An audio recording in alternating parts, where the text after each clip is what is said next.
اعوذ باللہ السمیع العلیم من الشیطان الرجیم بسم اللہ الرحمن الرحیم رب اشرح لی صدری ویسر لی امری واحلل عقدۃ من لسانی ویفقہوا قولی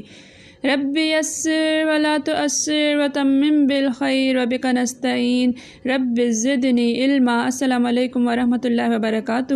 الحمدللہ ہم سورہ بقرہ کا ترجمہ و تفسیر کر رہے ہیں۔ 229 آیات کا ترجمہ ہم کر چکے ہیں، اس آیت کی تفسیر جاری ہے۔ دیکھیے، اعوذ باللہ من الشیطان الرجیم، الطلاق مرتان فامساکم بمعروف او تسریح باحسان۔ الطلاق مرتان،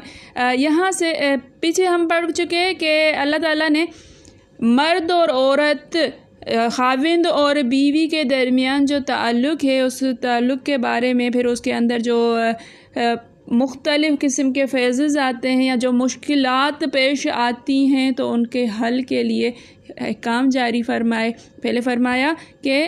وَلَهُنَّ مِثْلُ الَّذِي عَلَيْهِنَّ بِالْمَعْرُوفِ، عورتوں کو بھی مردوں پر اتنا ہی حق ہے، عورتوں کا بھی مردوں پر اتنا ہی حق ہے جتنا مردوں کا حق ہے عورت پر۔ تو یہاں پر جو ہے وہ حق کے بارے میں ایک دوسرے پر حقوق برابر،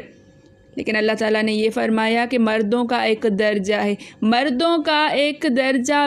بلند ہونا اس لحاظ سے فرمایا کہ وہ جسمانی لحاظ سے طاقتور،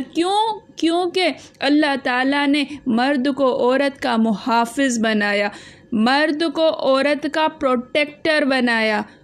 کفیل بنایا، اس کے اوپر ایک ذمہ واری خاندان کو چلانے کی، فیملی کو چلانے کے لیے اللہ تعالیٰ نے ذمہ داریاں ڈالی، تو اس لیے اس کا درجہ بلند کیا کہ اگر یہاں پر بھی برابری آ جائے گی تو مرد عورت کو اس طرح سے پروٹیکٹ نہیں کر سکے گا، پھر سارا کا سارا عورت اپنا کام جا کے خود کرے، اپنی حفاظت خود کرے۔ جب ایک درجہ اوپر ہوگا تو حفاظت کرے گا، وہ اس کی ذمہ داریاں پوری کرے گا، اس سے احساس ہوگا کہ یہ میری ذمہ داری ہے، عورت بچے میری ذمہ داری ہیں، کفیل میں ہوں۔ پھر معاملہ آیا کہ جب مردوں نے عورتوں کو ستانا شروع کر دیا تو پھر اللہ تعالیٰ نے ایک حد بندی مقرر کر دی کہ الطلاق مرتان، طلاق جو ہے وہ صرف 2 مرتبہ ہے، تیسری طلاق دی ختم، 2 بار طلاق ہوگی تو رجوع کا حق ہوگا، اگر